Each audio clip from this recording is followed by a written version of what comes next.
په سوشل میډیا کله ناکله دا خبره مې د نظره تیر شي، کله ناکله بعض مهربان داسي چې هغه بیان ورکی په اخبار کې یا په ټي وي په ذریعہ خبر شم او مال او تاسو نه پیغور غونته راکړي، هغه د خپل طرفه دا سوچ کړی چې دا سره جنډا او دا پارټي ختمه شوې ده، رنگ پرنګ خبرې کوي، رنگ پرنګ خنداګانې کوي. نو هغه نادان خلک چې څوک د ناپوهتیا په بنیاد دا خبرې کوي او یا هغه ډیر زورور خلک چې د خپل زور په بنیاد دا خبره کوي، د خپل طاقت په بنیاد دا خبره کوي، او یا هغه سازشي خلک چې د خپل سازش په بنیاد دا خبره کوي چې مونږ عوامي نېشنل پارټي ختمه کړه، الله دې په لویۍ کې نه راولي، مونږ لوی نه کوو، خدای دې مونږ د لویۍ نه ساتي. خو که سازش کولو واله دي، که ناپوهه دي او که زورور دي، ټولو ته برملا یو خبره کول غواړو چې عوامي نېشنل پارټي د انګریز زور او جبر ختم نکړه، د ډیکټیټرانو ظلمونو ختم نکړه، عوامي نېشنل پارټي قیدونو او صحبتونو ختم نکړه، عوامي نېشنل پارټي بارودو او ګولو او خودکش حملو ختم نکړه، عوامي نېشنل پارټي د وخت او د زمانه هر طوفان ختم نکړه. نو دا تسلی ساتي چې سل کال څنګه د دې تحریک وجود برقرارو، دا خلک به ختم شي، خو را روان سل کال به هم د پښتنو د تحریک وجود برقرار او د هغې د ټولو نه لوی ثبوت نن دا میدان دی. نن موږ سره اختیار نشته، نن موږ سره ممبري نشته، نن موږ په پارلیمنت کې نه یو، نن موږ په اقتدار کې نه یو، د اقتدار نه بار کړی شوي یو، د اسمبلی نه بار کړی شوي یو. خو په یو خبره د الله ډېر شکر ادا کوم چې دا میدان دی، دا د پښتو میدان دی، په دې کې پښتانه دي او الحمدلله چې د پښتنو د میدان نه بار نه یو، د پښتنو په میدان کې موجود ولاړ یو. هغه ورځ یو فاتحې ته تللی وم دلته ګاونډ کې، او غالبا که غلطېږم نه نو زموږ د صدر د امین خان سره وفات شو، نو هلته د 400 څه مېلمانه راغلي وو او زموږ د علاقې خپل خلک وو. نو زموږ د علاقې هغه یو کس راته ووایي چې یاره ډېره موده وشوه حیدر خان ارماني وو په دې لاره م هلیکاپټر ونه لیده، د هغه مشر پکې نور څه نه یادېدل، د هغه پکې هلیکاپټر یادېدل. نو ما هغه ته ووایي چې یاره په دې خبرې د الله شکر ادا کوم او تاسو هم د الله شکر ادا کوئ چې موږ له خدای په داسې وخت کې موقع او اختیار راکړی و چې موږ تشې خبرې نه دي کړې، موږ تشې دعوې نه دي کړې، موږ تشې وعدې نه دي کړې، موږ تش سیاسي بیانبازي نه ده کړې. ما هغه ته وایي چې د کوم هلیکاپټر پسې ته نن خفه او ستا یادېږي، دغه هلیکاپټر کې د صوبې د وزیر اعلی په حیثیت ما سیل سپاټي نه دي کړې، ما چکر نه دي والې، بلکې د ډېر اسماعیل خان نواله تر چترال پورې چې زه چرته تللی م او پښتنو ته حاضر شوی ما، نو زه په دغه کې تش جیب نه یم تللی، زه ډکې خزانې سره ډکې جیبونو سره تللی ما، او په هر علاقه کې مې په کلام د پښتونخوا د پښتنو خدمت کړی. نن زه نیم خبر چې زه دې ته اتفاق ووایم که زه دې ته خوشقسمتي ووایم که زه دې ته بدقسمتي ووایم. زما نه مخکې صدر صاحب خبره وکړه دا تیر الیکشن چې کله کېده نو کومې پارټي چې نن اقتدار کې ده په صوبه کې، دی به خلکو ته وایي چې موږ سره ډېر ظلم شو، موږ سره ډېر ظلم کېږي او د دې ظلم به بدله اخیستل غواړي او عمران خان به رها کول غواړي. نو که د دې ظلم بدله اخیستل غواړئ او عمران خان رها کول غواړئ نو موږ له ووټ راکړئ. کېدای شي تاسو هم دا خبرې اورېدلي په دې علاقه او زموږ پښتانه هم چې مهربانه شي نو بیا ډېر مهربانه شي، نو ډېر مهربانه شو او د هغه مهربانۍ په نتیجه کې الیکشن وګټلی شو. خو نن دومره تپوس خو کولی شو چې کوم سړی دی رها کو،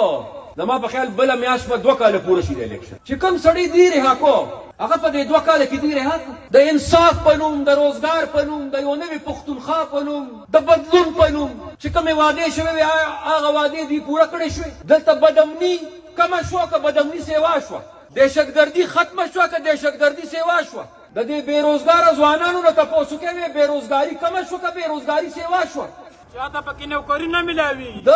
کالجونو د یونیورسټو د دې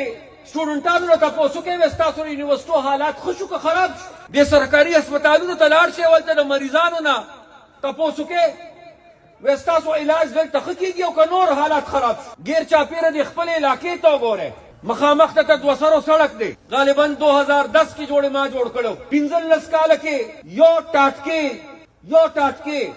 په دې چا واچو، 12 کاله داسې د رینګ روډ دا منصوبه نیمګړې پرته ده، دا چا مکمل کړه، دا خواته ستاسو هسپتال د هسپتال کلي یو دوه درې ملګري مې دلته ولیدل آیا هغه هسپتال مکمل شو د پښتنو مشکلات کم شو که د پښتنو مشکلات سیوا شو 2 کاله تیر شو 2 نه بلکې 12 کاله به وویل ځکه چې دا خو له خیره 12 کاله داسې په اقتدار 12 کاله خدای دې له ورکړل 12 کاله بدقسمتۍ نه ضایع شو په خپله سوچ وکړې 15 کاله هغه وخت کې چې زما او ستاسو اختیار و موږ خدمت کو چې په کوم رفتار دا وطن روانو د ترقۍ په لار که دا 12 کاله دې وطن په هغه رفتار ترقي کړې وې نن به دا وطن د پنجاب نه زیات آباد و که نه و نن به موږ کوم ځای ته رسېدلي نو خدمت یې مو نه کړی شو او سړی هم دن نه دی او ډېر دي کې داسې دي چې د هغې د سړي په راخلاصو کې غرض نشته چې سړی راخلاص سړی خو د هغې دپاره کیمیا بوټي دی هغه بندیوان سړی د هغې دپاره کیمیا بوټي دی ځکه چې هغه بندیوان دی او دوی د هغه په نوم سیاست کوي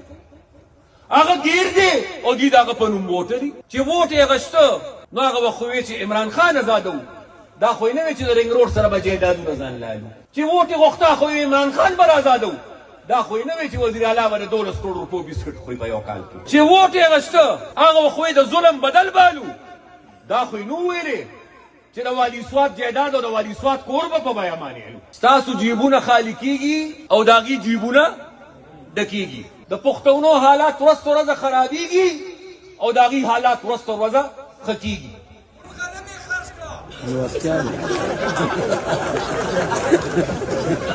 حالات خو دغه دي اوس زه قطن دا نه وایم چې د دې لیډر د دې ولا کوشش نه کوي هره پارټي خپل لیډر سره یو مینه لري احترام یې کوي دا عقیدت یو رشته د دې لیډر دی خامخا د دې سره مینه زه دومره خبره کوم چې هغه سره کم از کم که پښتنو سره نه مخلص کېږي نو خپل لیډر سره خو مخلص شي که نه نه پښتنو سره مخلص یې نه هغه خپل لیډر سره مخلص یې او چې کوم کوشش کوی تاسو نو هغې کوشش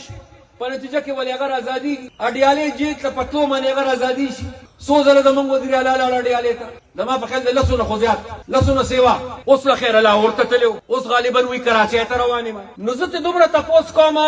چې ته لس ځله اډیالې ته ځې او ته د لاهور په دورو ځې او ته د سند په دورو ځې او ته کراچۍ ته ځې او هلته هم صوبې له خیر نه راوړې بلکې صوبې له فساد راوړې صوبې له خیر نه لټې بلکې صوبې له جنګ لټې نو د پښتنو خدمت او نمایندګي به څوک کوي دا د چا ذمواري ده ما هغه ورځ یو بیان کته غالبا زموږ وزیر اعلی صاحب بیان ورکړی وي زه مریم نواز له چیلنج ورکوم چې هغه دې په پېښور کې جلسه وکړي او زه به په لاهور کې جلسه کوم تاسو به هم کېدای شي دا کتلي نو زه وزیر اعلی صاحب ته چې وزیر اعلی صاحب تش په جلسو د خلکو خدمت نه کېږي که مریم نواز دلته ډېره لویه جلسه وکړي نو پښتنو ته څه فایده او که ته په لاهور کې ډېره لویه جلسه وکړي نو پښتنو ته څه فایده ته که مقابله کول غواړې مریم نواز سره د جلسو مقابله ورسره مه کوه څنګه چې هغه د پنجاب خدمت کوي دقه شانتې د پښتونخوا خدمت شروع کړه دغه مقابله وکړه دقه مقابله وکړه د پنجاب سره د جلسو مقابلې مه کوې د پنجاب چې کوم د ترقۍ رفتار دی د هغې رفتار سره مقابله وکړې پنجاب کې چې کوم د خیر ښېګڼې منصوبې را روانې دي هغې سره مقابله وکړې پنجاب چې د ترقۍ په لار روان دی د هغې ترقۍ سره مقابله وکړې د جلسو به څه مقابله او بیا د هغې نتیجې کې تاسو وګورئ صدر صاحب وختي اشارتن خبره وکړه ستاسو خو ډېر عزیزان په لاهور کې او په پنډۍ کې آباد دي شته که نشته هغې عزیزانو نه لږ تپوس وکړې وایي چې دا سابقه وزیر اعلی 2 ځله تللی او اسلام آباد باندې چړۍ کړې او بیا واپس را تښتېدلی او خلک بوتل خو په خپله خو ترې را تښتېد که نه خو دا د خپلو عزیزانو نه تپوس وکړې وایي د هغې نه پس هلته کې د پنجاب د انتظامیې د پښتنو سره څه قسمه رویه وه هر پښتون ته د شک په نظر کتل اوس هم ورته ګوري د افغانستان خلک د ملک نه بار کوي دا بار کو د افغانستان د خلکو په اړ کې چې کوم د دې ځای پښتانه دي هغې نه هم باقي د وصولۍ کېږي لګیا دي هغې هم تنګوي او چې بیا زما وزیر اعلی ځي پنجاب ته او جنګ نارې وایي نو د دې به ما ته څه خیر میلاو شي او په جنګ ته خدمت کولی شي په جنګ ته حق ګټلی شي د دې صوبې څه نوم و NWFP مونږ ولې څه نوم وګټه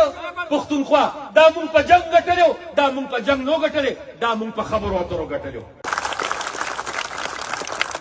دا NFC اوارډ چې د پښتونخوا برخه سیوا شوه د دې NFC اوارډ لپاره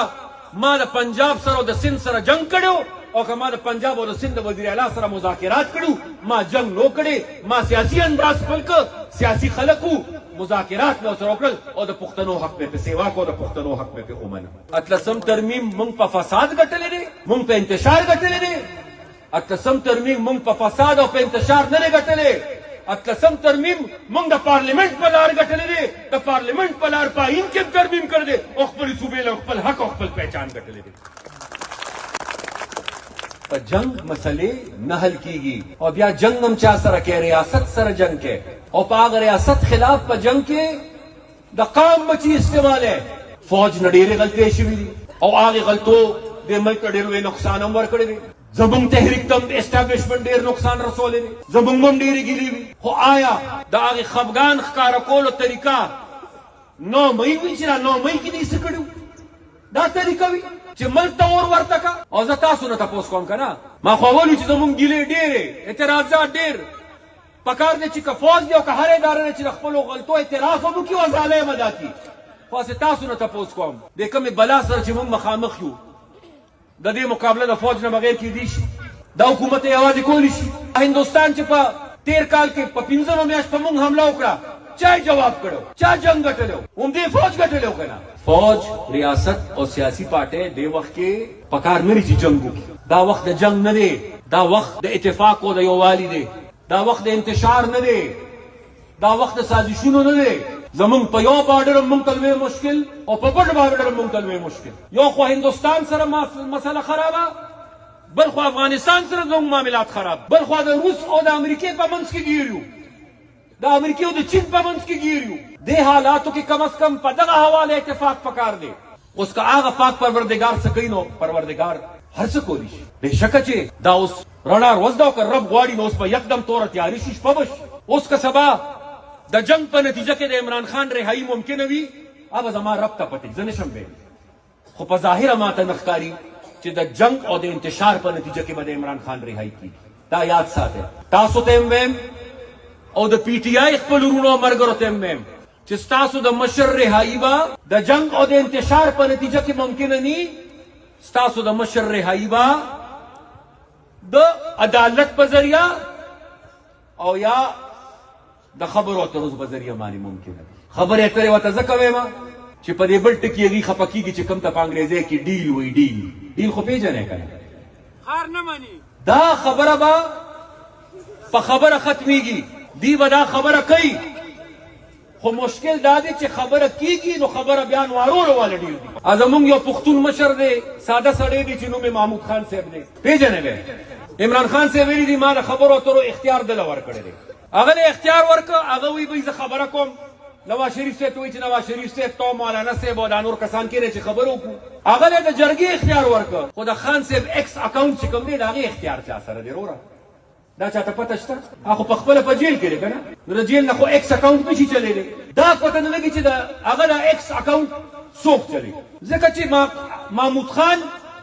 سوله نارې وایي او ایکس اکاونټ چې کوم دی هغه خپل افیشل هغه جنگ نارې وایي. بیرسټر وایي سوله کوو علي خان وایي جنگ کوو. نو یو فیصله دې وکړي نن خو ورته رانا ثناالله نور هم صفا کړه هغه وایي 15 کسان به کېني که خبره کېږي یو نواز شریف دویم شهباز شریف دریم زرداري صاحب څلورم عمران خان پخپله او 15م د دې ټولو پلار 15م هغه پوه شوله ما په خبره 15م هغه شو. نو په دې هلګوله خو نه حل کېږي په دې هلګوله کې څه کېږي د عمران خان رهایي نه کېږي نقصان نه چا کېږي د پښتونخوا د پښتنو. زما پی ټي آی سره په دې اختلاف نه دی چې تاسو د خپل مشر د رهایۍ لپاره کوشش وکوئ کوشش کوئ خو د آیین په دایره کې کوشش کوئ په جمهوري انداز. زما ورسره اختلاف په دې دی چې داسې فیصلې مه کوئ او داسې کارونه مه کوئ چې د هغې په نتیجه کې پښتونخوا ته او پښتنو ته نقصان رسي. او زمونږ وروره نه له پکار کورسی اقتدار دې خپل منځ کې تقسیمو کې خیر دی. مونږه 12 کاله ګزاره وکړه مونږ به خیر دی نور 15 کاله ګزاره مونږ د اقتدار په دې سودابازۍ کې او د کورسۍ په دې سودابازۍ کې